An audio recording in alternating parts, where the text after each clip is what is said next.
Bonjour, bienvenue. Tu sais ce qu'on me dit souvent? La créativité ok, mais pourquoi faire? Eh ben moi je te répondrais que dans un monde en perpétuelle évolution, ta seule expertise touristique est pas forcément suffisante. Au risque d'être dans la reproduction de solutions déjà utilisées. Ok pour moi. Mais la créativité, ça renvoie parfois à des choses désordonnées et pas très claires.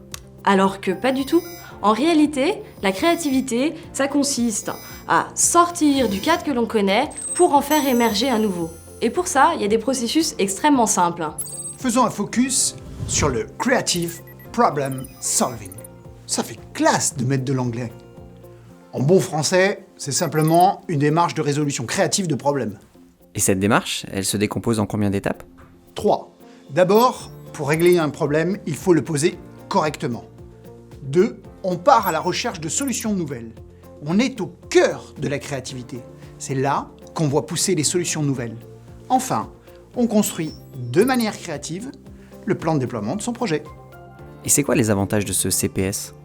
Eh bien déjà, ça demande de s'engager dans une démarche collaborative avec ses équipes et son environnement au sens large. Puis d'aller très vite avec son prototype pour le confronter auprès des clients.